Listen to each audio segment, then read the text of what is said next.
Good day, good morning, good afternoon, good evening, everyone. This is Teams Global Hack week number 2, day number 1, and we are excited to. Well, we cannot see all of you, but we know you are here, so we are excited to have all of you here.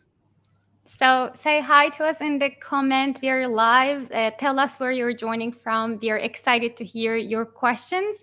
We have exciting group of engineers with us today. But before we jump into it, if you're new to the hackathon or if you have questions about the hackathon, Waldeck and I want to go through the structures a little bit, and then we will jump into the technical side of the questions. So let's get And we started. can and we can already see we have exciting folks from Morocco, from Pakistan. So if you're in a chat, say hi, say from where in the world you are. And other than that, let's get going.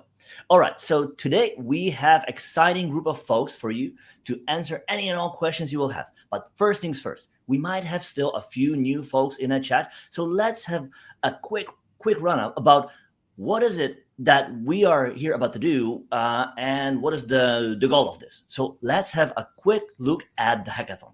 As the name says, it is a hackathon. It's meant for you to learn, but also do. Right? We began on June 1 and we've done a few things. But if you were in there, don't worry. All of the live talks that we had over the last week are available for you to watch whenever you are. So we'll have links to all of them. So that is one thing. Um, Two, you are here, right? So that is really cool because that is really a great chance for you to meet folks who actually build the products with which you build apps for teams. They are here. So if there's anything top of mind that you would like to ask them, you are in the right place, the right time. Finally, this Thursday, midnight PST, is the end of the hackathon. By then, we really cannot wait to see all of the hacks you have built. So we're curious, like we're pumped to see what cool apps for teams you have built. Submit them and make a chance to win some of the cool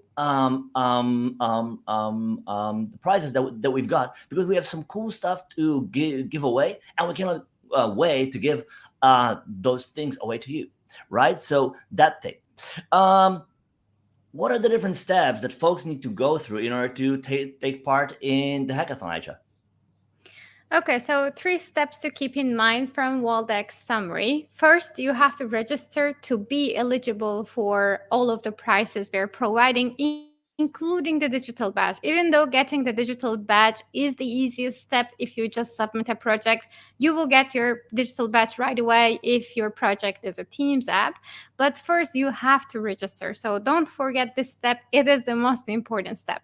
The second step for you is a GitHub repo is a place to be. You can find all the learning resources, templates, samples, everything is available on GitHub, as well as the discussions. Discussions is the place you can ask all of your questions, and our engineering teams are monitoring, and Waldeck and I are briefly there almost during the day entire time to answer all of your questions. So you can ask your questions on GitHub repo. You can get all of the resources you need on GitHub repo. It's the best place to be during the hackathon.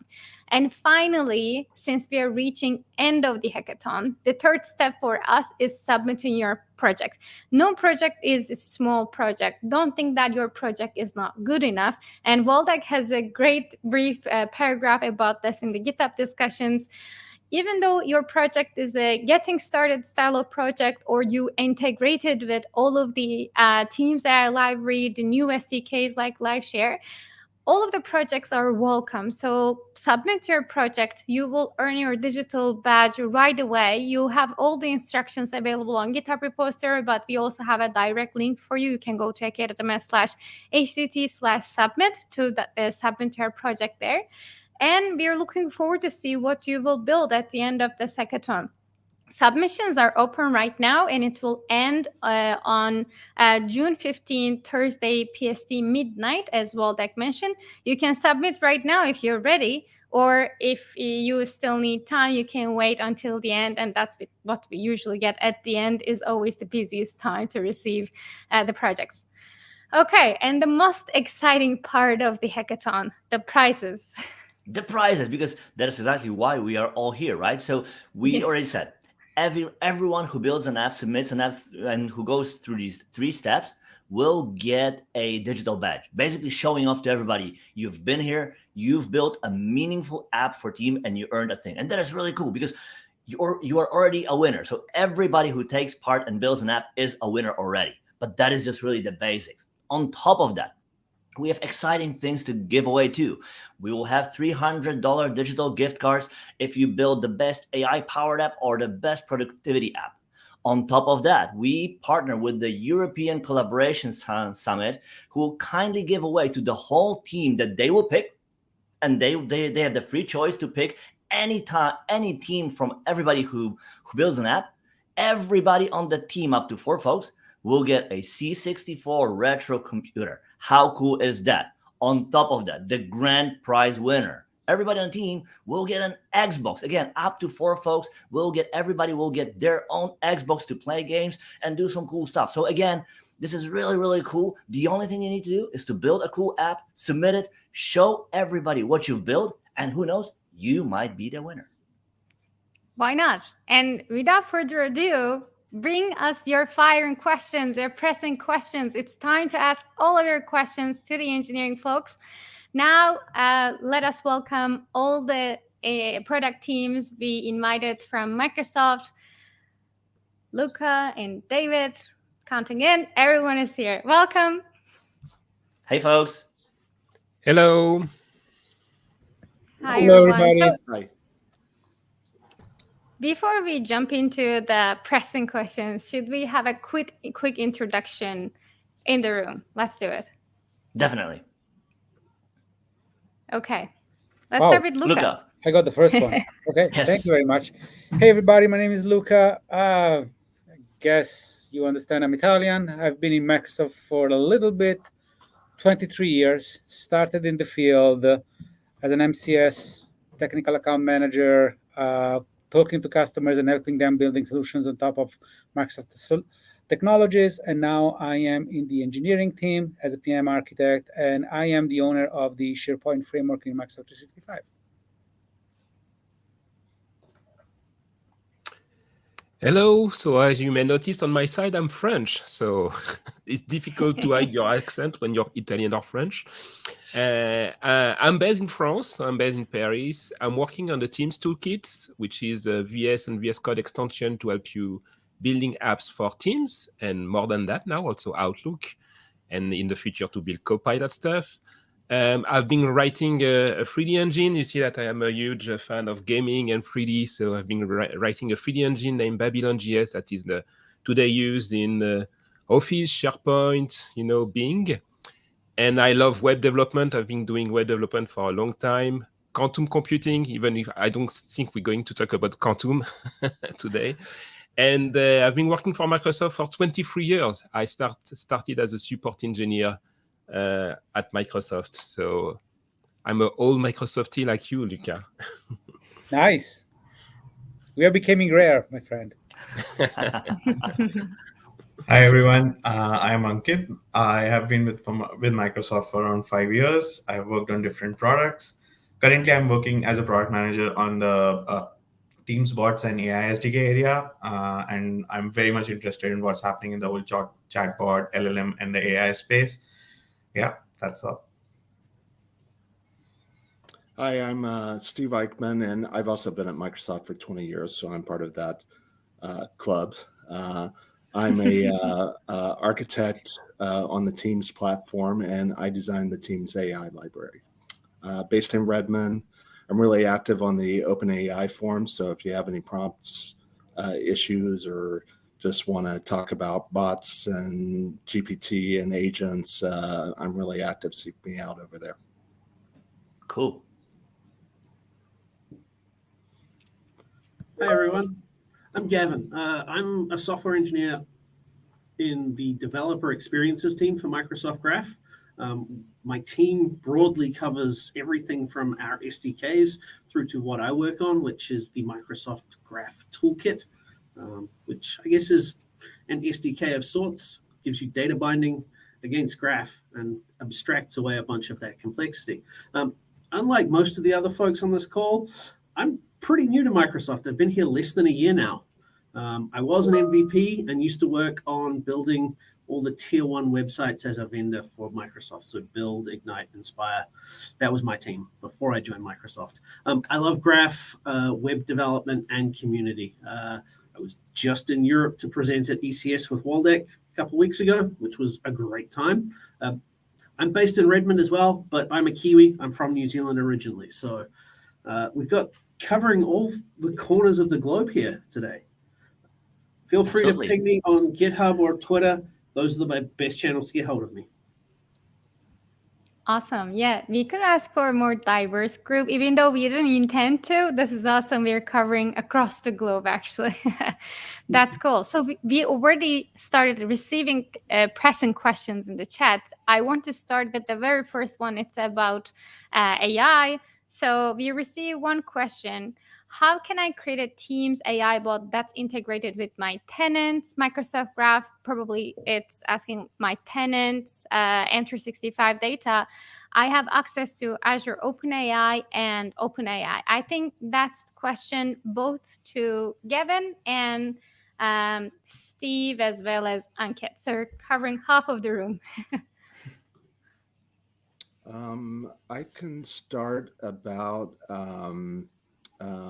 just in general about like how you would access the Microsoft Graph using the Teams AI library. It's actually not fully documented, but the Friday before build, okay, it's not documented at all, but you're about to learn about it. Nice. The Friday before build, I jammed in authentication support. So if you're familiar with building bots for using the bot framework and the bot builder SDKs, you typically use this thing called the OAuth prompt. And so I actually built into the application object for the Teams AI library all the logic to call the the OAuth prompt for you. So all you should have to do is to configure your application object with your OAuth settings. And there's lots of like walkthroughs for how to go through the portal and get all that set up. And then the application object will automatically send the sign-in card. There is a bug right now that you'll have to like resubmit the message after the user will have to resubmit their message after they sign in. But then you can get the token from, you have to get it from, there's this temp state variable in the AI library. It's temp state.temp.value.auth token, I believe. So that's one way. And then from there, we have like the Azure OpenAI planner that you can use to integrate with OpenAI, but you can use that token to make any sort of graph calls that you need into the Microsoft Graph. And I don't know if Gavin or others want to add details onto that. Yeah, I'll just add, if you've got access to the access token, which sounds like the work that Steve's done is going to give you good access to that, you can use that in conjunction with the Microsoft Graph client. It's a library to abstract and simplify the calls to Graph. So you can provide the token to that through middleware and then use that to make your calls directly against Graph. We've got great documentation on how to call Graph directly through that client. aka.ms/graph/docs will get you to that documentation. And let me add one more detail there. So where are you going in the Teams AI library? Where would you access the token from? You've got kind of 2 points. If you're basically trying to pass stuff into a prompt, that's kind of a common thing. Maybe you want to do a data query and then pass something into your prompt. You can register a function off of application.ai.prompts.addFunction. And then you'll be able to reference that function by name inside of your prompt as a template variable. And then inside of that function, whenever it calls you, it's going to give you the state variable. And then you can get your auth token and then use the client that Gavin just mentioned to basically call out to the graph, get that data, just return a JSON object from that function, and I'll automatically convert it to YAML or, yeah, I think right now I just convert it to YAML and insert it into the prompt for you.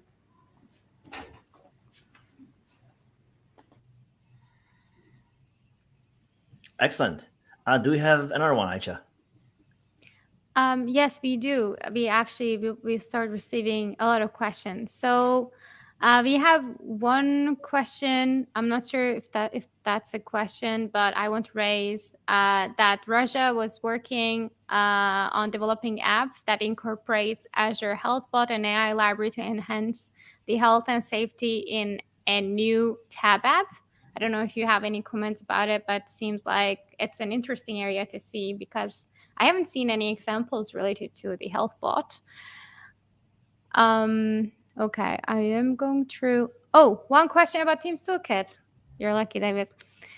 So Oleg is asking, Teams Toolkit is amazing tool for VS Code. Unfortunately, our team develops all business logic in Python. How to integrate Teams Toolkit with local or cloud deployed fast API server?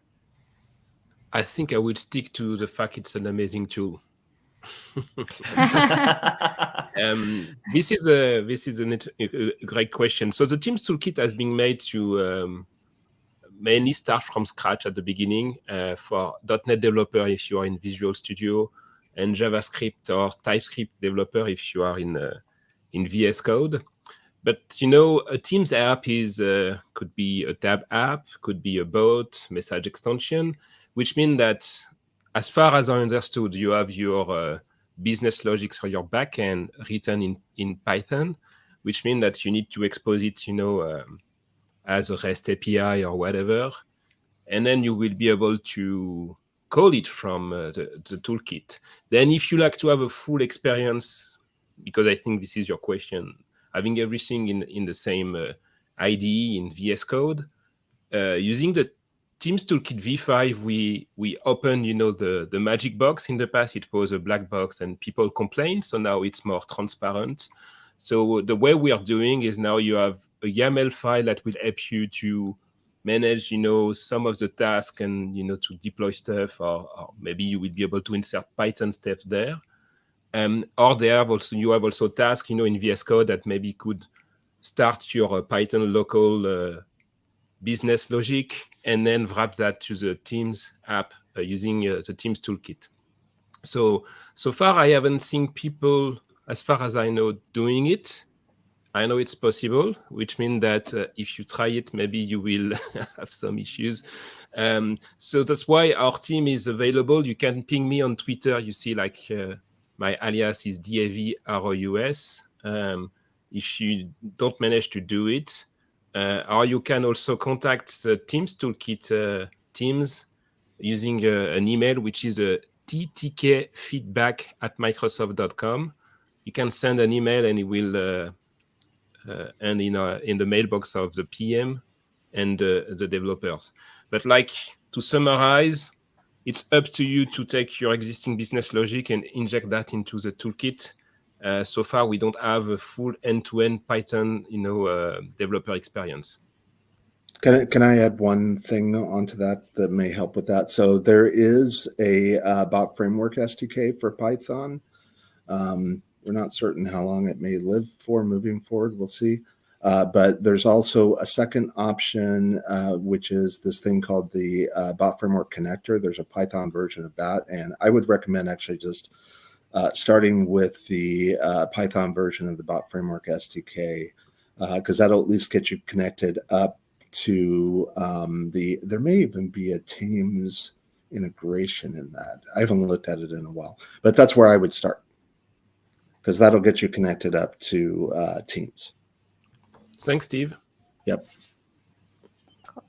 My next question is to Waldek.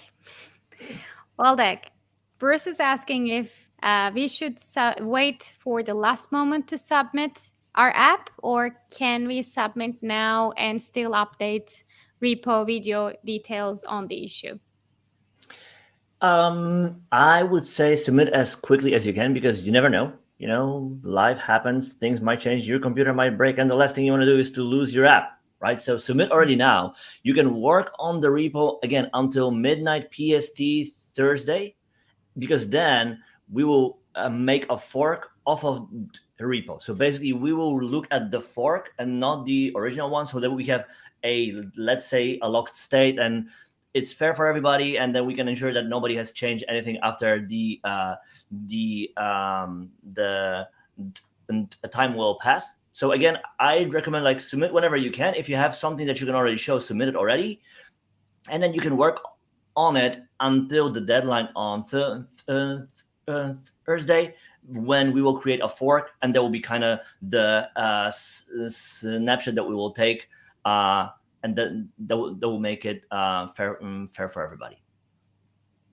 Sounds great. Okay, another question is probably between David and Gavin. Charmaine is asking, how can I implement SPA authentication on Teams desktop app? It works with Teams web app, but the pop-up disappears in the Teams desktop app.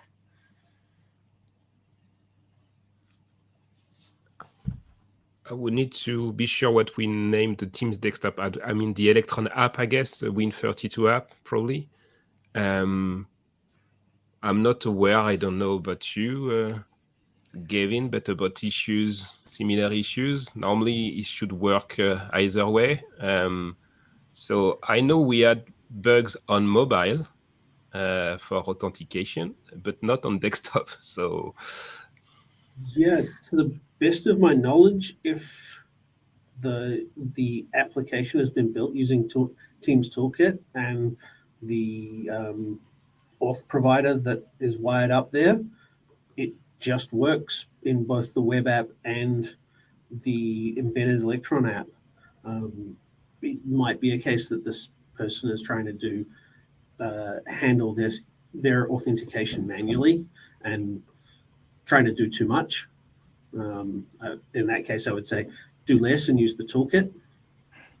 Maybe another thing that I can add to that, when you build a SPA, like you can go about auth in two ways. You can do a pop-up, but you can also redirect. Mm-hmm. And that might be also an alternative way for you to check if you cannot show a pop-up, right? So that might be another way for you to try, because some browsers and clients disallow that pop-ups, mm-hmm. right? So redirecting to the login page might actually be something that you can try to see if that works.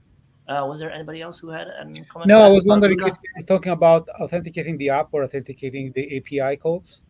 That could be another thing. And if you're authenticating the API, do not use MSAL. Use the toolkit, use the SDK, use GetOut token. If you use MSAL or everything kind of a direct authentication libraries from Microsoft, they work in the web, but they don't work in Electron. That's by design. That's why we have a GetOut token API in the SDK. Use that one. And if you're using the toolkit and it doesn't work out of the box, please open an issue on GitHub so we can track it, because maybe we have a bug. But I'm afraid we are lacking details, context to be absolutely sure on how to answer you, unfortunately.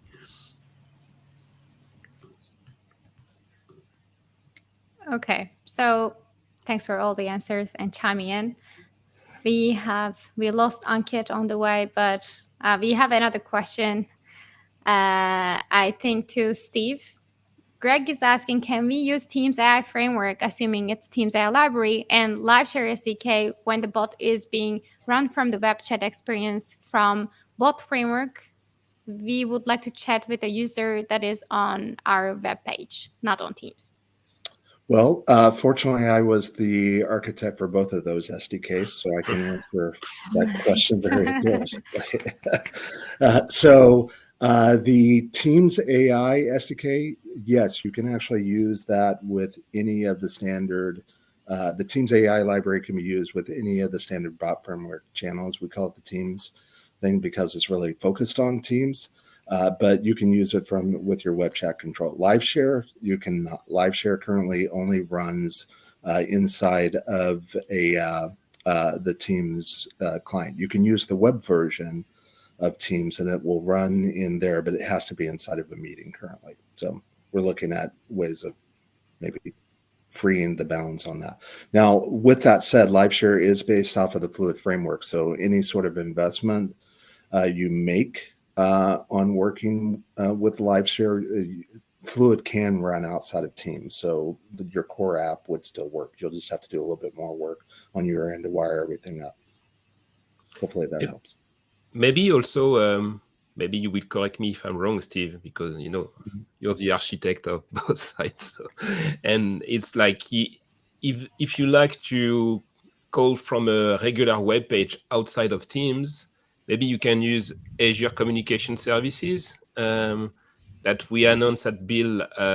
I think it's a private preview. I don't remember the level of preview, but it means that in the future you will be able to call live share outside of Teams using ACS, Azure Communication Services. So Greg, maybe follow, try to find the live share breakout session of Build or announcement we made regarding when it will be available.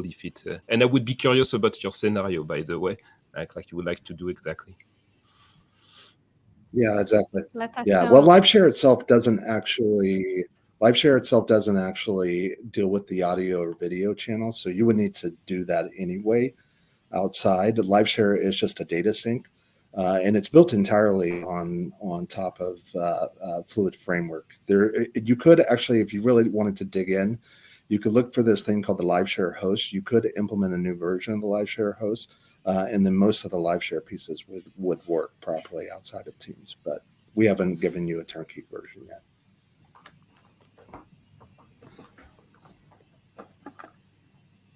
Awesome. So let's continue. We have a lot of questions in the chat, unless our speakers are seeing or not, but I'll continue with other questions from Sabi. And I have an answer for this one as well. I'm curious about our speakers too.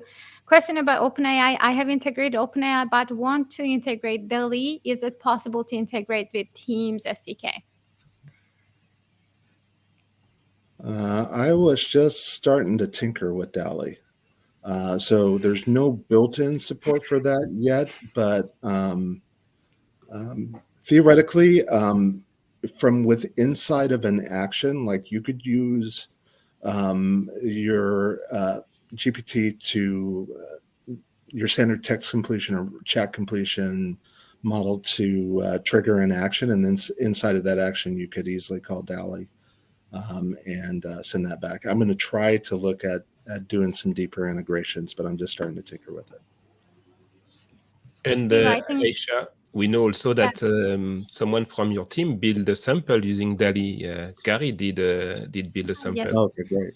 I was just gonna bring this up after hearing from our speakers. Actually, our colleague Gary built a really exciting solution where you can connect with the OpenAI directly to integrate with DALL-E, and you can create exciting images on Teams app. So it's quite straightforward, even though our AI library doesn't support it at the moment. I think just connecting directly with the OpenAI,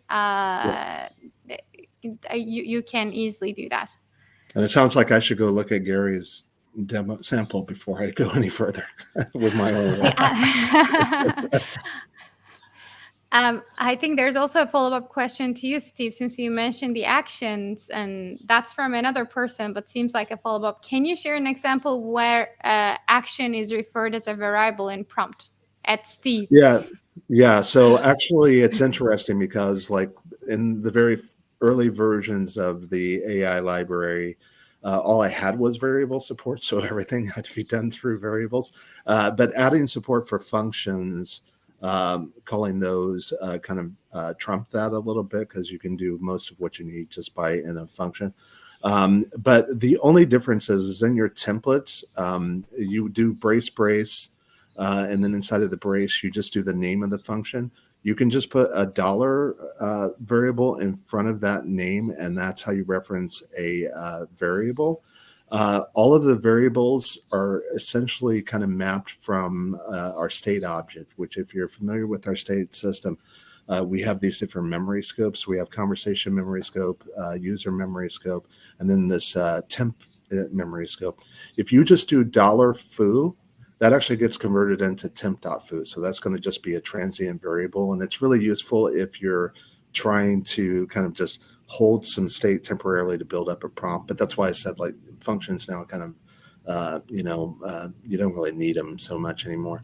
The more useful place where you're going to see that you probably use it is like if you've remembered something in conversation state, or even more interesting, if you've remembered something about the user, like their name, the way that you would reference that inside of your prompt template would be open brace, $user.name, close brace, and then that would take whatever has been saved in the user name state variable and insert it into that spot in the prompt. Awesome. My next question is to Waldek. Raja Yes. says, I would like to ask that developing an app within a healthcare category would be considered or not. Absolutely, yes. We would love to see any and all samples or apps you might build, whether that's for healthcare, finance, construction, whatever industry you can think of. Awesome. Bring it on. Like, we'd love to see what kind of ideas you might have for apps for teams. So definitely, yes. Cool. Monica is asking the next question. Can I combine time trigger bot with basic bot so the welcome card as well as some other cards are sent by the trigger command using IM text, and one card is triggered by set time using time trigger? I guess to David. Yes, you can. Thank you. Thanks. Do we have a sample? I guess the question is. A sample, yeah, exactly. Yeah. Do we have a reference point or docs for it? Yeah. Not in the toolkit as far as I know, but we have tons of sample elsewhere, in our gallery. I don't know if one of my colleagues knows if we have such a sample. I would just say that if you send two different types of cards into any sort of kind of like chat context, the tricky bit is going to just be making sure that you can distinguish between those cards whenever you're handling the actions that are clicked on and so forth. So I would highly recommend that in all of your actions, you include some sort of like under the data field under the card, you can put any kind of variables you want to be passed back anytime an action is triggered, and this works for action submit or action execute. I would just put something in there that's like type : and then the name of the card type, right? And then that way you can kind of route off of that. That's probably the more challenging bit. There's no limit to the number of cards or different types of cards that you can return to feed, but you need to be able to distinguish between the actions as they're being clicked. So just adding, I also designed the bot framework, bot builder SDK. Come on, Steve, you design everything. Like I didn't design it. But I did. It's interesting. I have my hands in a lot of key pieces of pie that are coming up. So yeah, just a final thought on what Steve was mentioning. While you can send from the technical standpoint those cards from the user experiences, if there is a welcome card which has the action to the user and again another card which has action, it might be very confusing for the user. So breaking it down and sending them based on certain triggers would be a lot more helpful and would have clear guidance for users in terms of CTA. So just a thought when you're building those experiences. Fully agree. I think that technically there is it can be done, but I'm questioning the UX too. So pay attention to that. Okay, awesome. Our next question is about Teams AI Library again. Could you explain how Teams AI Library leverages semantic kernel and how future roadmap looks like for developing bot skills? That's Anka. Do you want to take that one, or do you want me to take it? Steve, if you want to go first, and I can chime in. Oh, I was just going to say that semantic kernel is C# only at this point. So we are working on a C# version of or a .NET version of the AI tool library, and it will leverage semantic kernel. The other thing is that I ported. Well, I didn't port. GPT ported the template parser.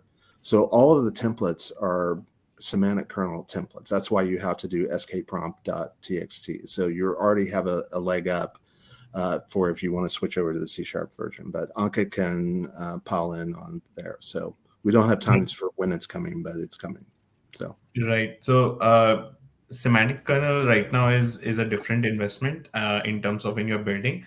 The planner activity, which we also have in terms of semantics and in terms of the way you would use those two libraries, is very similar, but it's not the same. So right now, SK is a separate investment, which we are continuously doing. If you intend to use that for your development activities, you can definitely do it. We do have in our bot builder the capabilities which SK offers.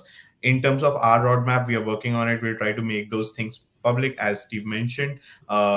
We do have intentions of making .NET part of it available very soon. We will have that version available out soon, and we'll work on providing the roadmap for our side of things. But right now, they are two separate investments for now. Awesome. So one question, and I don't know the answer on the Microsoft Graph perspective, but is there a way to access a Teams meeting transcription? And that was also something I was looking for recently.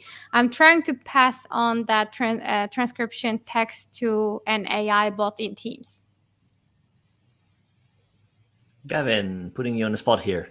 Putting me on the spot, I'm not aware of a way in Graph to access the transcript from a call at this point. I mean, it is stored in the graph. If I recall correctly, there was a way, but you couldn't access them real time. You could access them afterwards, if I recall correctly. Yes. It takes like 5 to 10 minutes for it to show up in the graph anyway, but they are stored in the graph. I just don't know that it's publicly accessible at this point. Okay, and another question. When using OpenAI services, my requests are almost always denied throttled. Is there a way to fix this?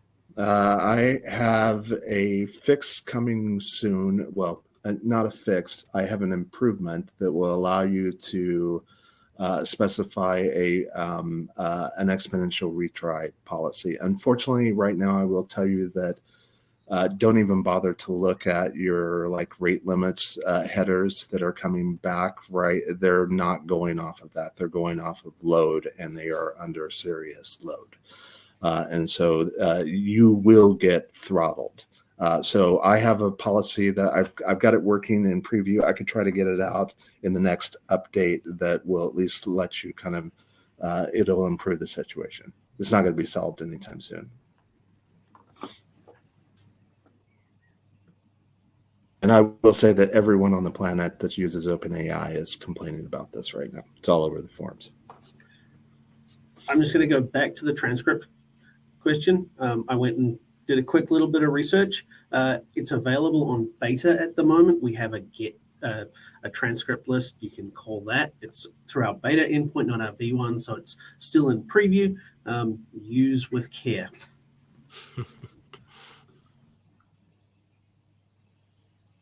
Perfect. All right. Then we've got a question to Luca.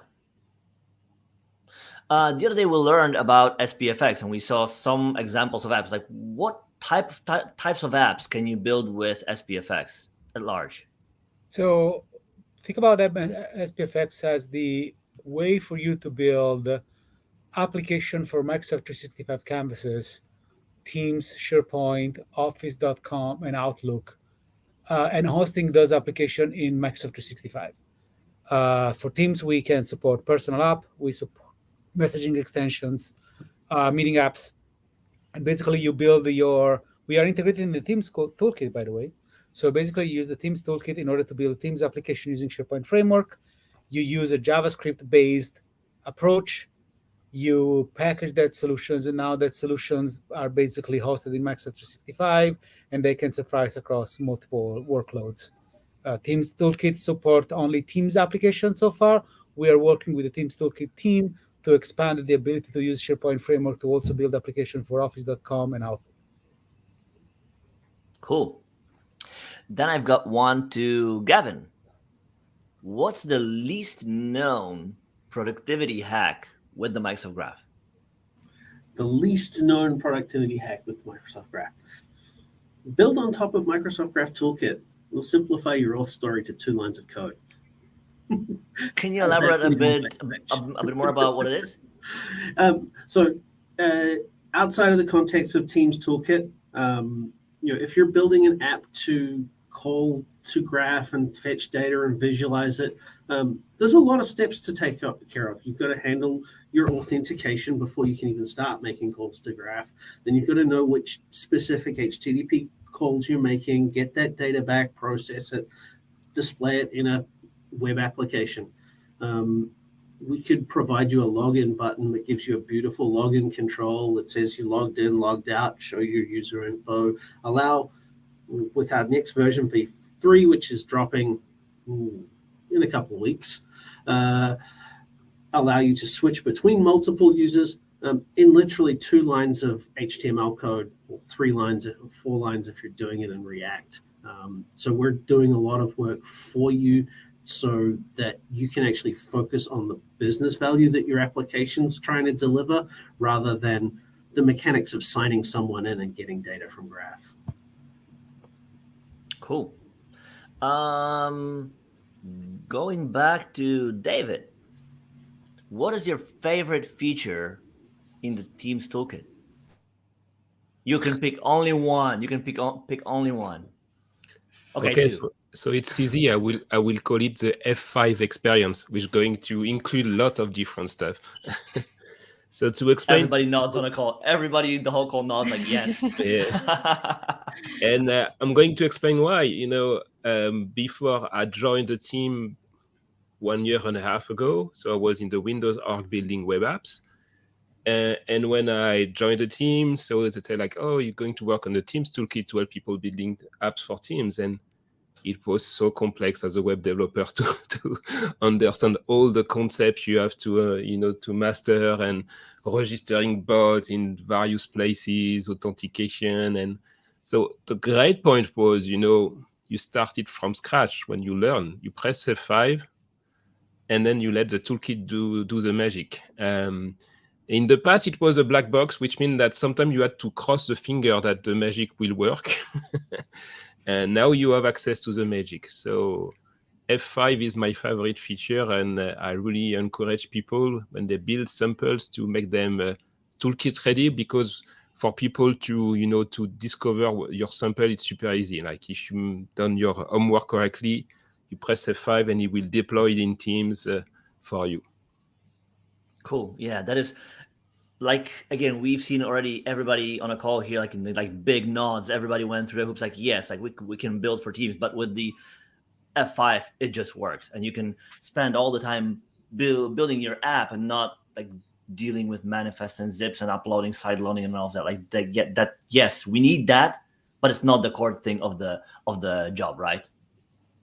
Exactly, but you have to learn it sometime in the future. Oh, yeah. It's just, it's just Definitely. something to, like we call it gratification, like immediate gratification. You start to do something and you immediately see that, and then you are more motivated to learn more and deep dive into the details. Yeah. And there are a lot of details to understand about the, like if you have to do it, man, you appreciate and also it. like once you go through them, it makes you appreciate the F5 experience even more, because I go, oh, I can just press one thing and all of this works, right? Exactly. All right, I've got another one to both actually Steve and Ankit. What tips would you give somebody who wants to use the Teams AI library in their app? So repeat that, you cut out on me. So what tips would you give? Yeah, exactly. So imagine that somebody wants to use the Teams AI library in their app. What tips would you give them? So I would really suggest kind of starting with the samples. Karina on our team did a really good job of kind of numerically ordering the samples. And so they start from like an Echo bot, which is kind of the classic kind of bot just to get you going, right? If you couple that with like F5, right, then you're going to at least have a bot. That's the first step, is to have something running in Teams, because that's often the challenging part, as David can attest, right? And then from there, I would just progress. I would go through, I think we call it SantaBot in our samples, but I should build the Teams Chef bot, which is a great kind of bot to go to next. And then from there, you're going to want to learn how to start implementing bots that use actions and stuff. And then Lightbot, as simple as it is a great kind of kickoff point for that. And then from there, like to get to something that's kind of useful, we have ListBot, which kind of shows you how to implement CRUD. And that's kind of the main kind of tips that I would give as far as progressing through, like you're learning with the Teams AI library. I don't know if Ankit wants to add something on to that. No, I think examples are great, but also the important part is I think the Chefbot works really well with the F5 example, which David mentioned, and it works like a charm.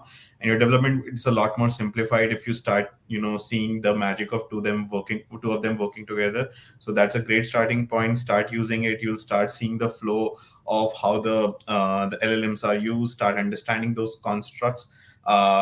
Try to leverage your scenarios which you intend to use based on the capabilities. One of the key part of Teams AI SDK, which we started, was to simplify the need of not learning the semantics which you earlier had to, because it's all optimized for Teams and potentially later for other stuff as well. But right now it's very focused on Teams, so you don't have to learn the semantics.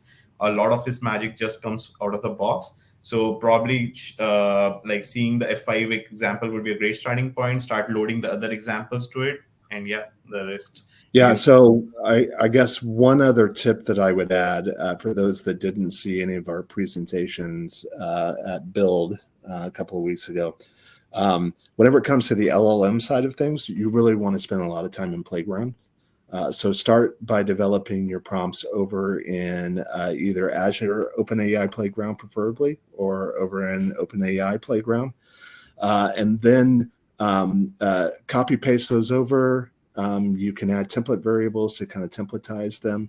But then the other thing is turn on log requests inside of whenever you create your planner, enable the log requests. That's going to cause it to dump the prompts out to your console.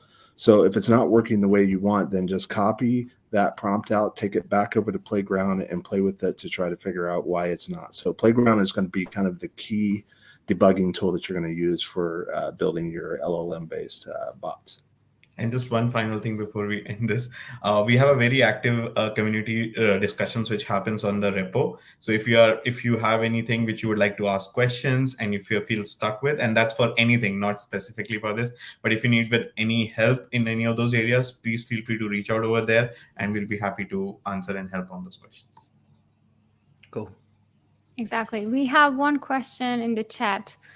Peter is asking why Teams Toolkit F5 continue creating new apps versus reusing config from the same workspace. I have 5 Echo bots now. Awesome. I fully agree with your complaints. We need to be better there. We need to improve the product. So one way to do it is to simply check for any manifest changes. And if there is no delta, to stop, registering it again to avoid that. So this is on our backlog. I will check how to boost it a little bit. To be honest, we are focused a lot today on integrating AI stuff. Copilot, as you may have seen, like most of the questions are for Steve. He's a superstar today because he's driving stuff on AI with Ankit. But this is something that can be done relatively easily, I guess. So I will share the feedback to the team, and if the team is watching me, you see, this is important. We have a question for Peter, and I'm sure Aisha and Waldek have the same feedback. So definitely. Thanks for the feedback, and it will help us to set some priorities on this one. Cool. All right. So we talked about tips to how can you start building apps with Teams AI library, and I'd like to ask basically the same thing to Luca. What tips would you give folks to start building with SPFX? Because we've seen that it's a very cool way to build apps that you can host on M365, meaning you don't need to spin up resources as on Azure. So how would you start? Yeah, thank you. Great question. So again, Teams Code Toolkit is your friend if you want to target Microsoft Teams. We have gazillions of documentations on learn.microsoft.com. We have a super vibrant community through the PNP channel where you can find a lot of very skilled experts that can give you tips and tricks and give you real life examples, even complex examples, to be able to build solutions for Microsoft 365, Viva Connections, Teams, SharePoint, Outlook, and Office.com. In a nutshell, you choose your preferred IDE. Hopefully, you use Visual Studio Code with Teams Toolkit.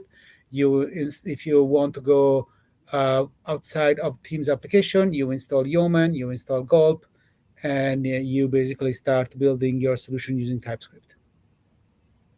Cool. And as we are on the topic of SPFX, what is like one Superman trick in SPFX that you would recommend everybody to use?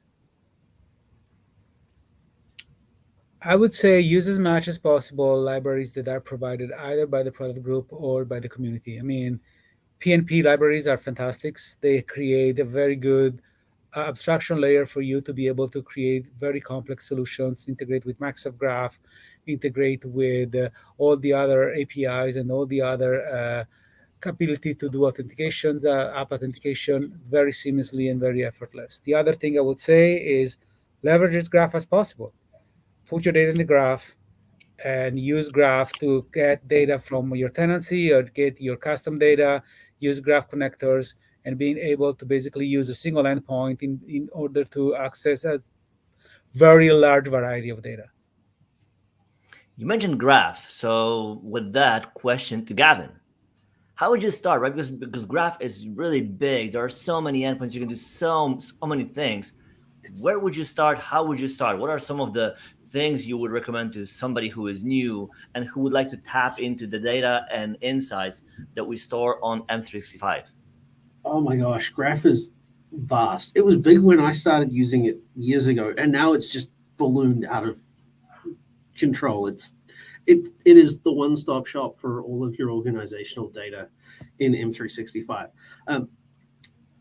Personally, the steps I take is, what is the business problem I'm trying to solve? What's the data I'm trying to get at? I would go from there. I'm going to go to aka.ms whack graph whack docs and look at the documentation. Look at what are the API calls that I'm going to need to get specific pieces of data. Then in another tab, I'm going to open up aka.ms whack GE, a Graph Explorer tool. This lets you make live graph calls against a set of dummy data so you can see what the responses look like without having to write any code independently. Right in there, you'll be able to get code snippets for your language of choice for the given call, give you some more samples and suggestions to get you going, and rinse and repeat across your business scenario as you walk through to build up kind of the library of calls against graph you're going to want to make. Our documentation is really good in most instances. We've got some work to do in some areas. Some of our lesser used languages don't have the best samples, but we're working on that, and it's a continual evolution. Cool. Okay, so the next question, again, and also one of the questions I get in the field as well, what is the difference between a bot with Teams AI library and a bot with cognitive services?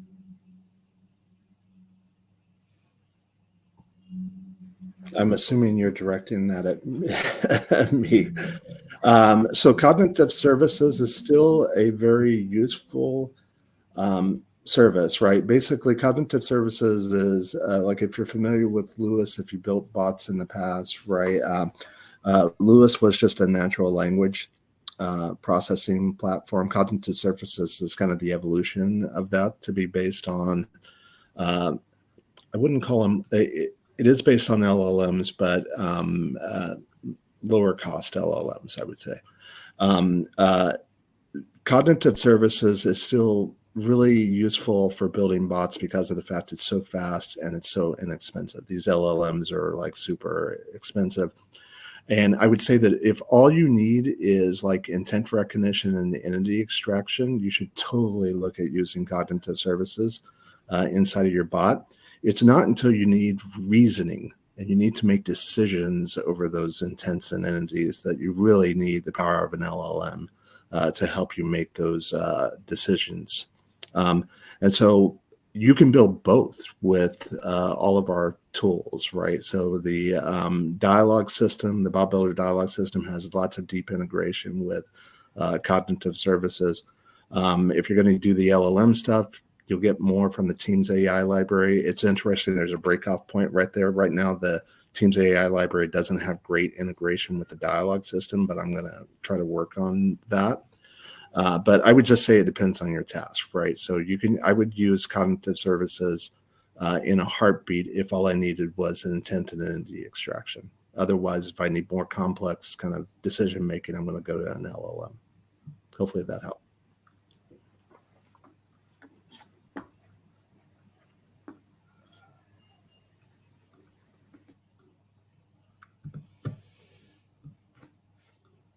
Do we have anything else? Do we have any other questions in the chat? 3, 2, 1. No, there is no question in the chat open. Okay, let me pick another one that we've seen a lot too. Can I use Teams AI library with Azure OpenAI service, or is it only available with OpenAI keys? And that is either to Steve or to Ankit. Yeah, I can take this one. Right now, we offer as defaults in terms of connectors, both with Azure OpenAI and OpenAI, both of them. And if you intend to use with either one of them, you just connect with the plugin which we have offered for the Azure OpenAI, and you can get started. So we have defaults, and even if you want to use a private LLM, we actually support that as well. You will have to do the groundwork, which we have already done in terms of writing the plugin default for either one of them. But modularity offers you to connect with any of the services which you feel or intend to use for your services as the AI powered experiences. So you have that choice in terms of making. Only part which we would like you to probably think about when you're building these experiences is content moderation. And in our experience, we have seen OpenAI to offer a bit more of it. So that is an aspect that needs to be considered. But yes, we offer across different modules. LLM modules can be integrated into it. Although I would say that we are planning to implement, I think a dev is working on support for the new Azure Safety Services this side for building a moderator for that, right? The other thing that I would add to that, Ankit, is that I've seen quite a bit of confusion around when to use the OpenAI planner versus the Azure OpenAI planner. To that end, I would expect the change coming from me that merges those two concepts together. People seem to be getting tripped up on this. So I'm actually going to, I really like the way that LangChain approached both of these. They have one OpenAI model, and then it takes both sets of keys, and then they use that. So that's probably the direction I'm going to go in, is just to align more with the way that LangChain approaches this problem. So to that end, please be submitting feedback to us about the things that you like about the SDK or the AI library and the things you don't like, because this is the point in time where you guys can have an impact and get it to work better. Excellent. All right. As we close in on time, thank you so much to everybody who's been on a call, and to our experts. We learned a lot, and if anything else, I learned a few things too. So I will definitely get back to my notes, and I will know what I will do the rest of the week, learning and reading more about everything that I heard here. So again, thank you all so much for being here and sharing with us and the audience your expertise and helping them out with their hacks. Thank you for having us. That was a great Thank pleasure. you so much for joining. And with our speakers, we would like to go through a few things. Waldek and I want to walk you through what is coming next. Before we jump into what is coming next, I want to highlight something, Waldek. All of our speakers today are also active on our GitHub discussions. If you have any questions that we missed in the chat, we apologize, and please go ahead and continue asking your questions on GitHub discussions. We will make sure to answer all of them. And if you're still confused where to create your issues about a specific product like Teams AI Library, Teams Toolkit, bring your questions, issues on our discussion. So we will answer them and make sure we guide you to the right PM, right engineer on the spot. Okay, Exactly. so Exactly. yeah, The go ahead, only Wally. URL you need to keep in mind, aka.ms/HTT. That is aka.ms/HTT. Go there, ask whatever you want to ask about building apps for teams, whether it's about bots, SSO, AI, Microsoft Graph, SPFX, whatever. We will ensure that you will get an answer. Exactly. So unfortunately, we don't have a lot left. But Waldek, what do we have left this week? Well, it might not seem like much, but it is a lot already, right? So it is a lot, in fact, right? So we have one more live session that we will do on Thursday, June 15. It feels almost like July. It's hot and it's just like it's summer. It is. It's warm. Anyway, it's this coming Thursday, not in a month, where we will meet community leads and we will hear from them. What is it that we've got to offer, right? Because like the hack comes to an end, but your journey does not need to, right? Like you will meet our MVPs, community expert, and hear from them how community changed their career journeys and what they learn. How do they learn from others? Share their expertise. What different resources we've got to offer in community. So definitely, I would encourage you to join, because it is a really great chance for you to meet these folks and learn more.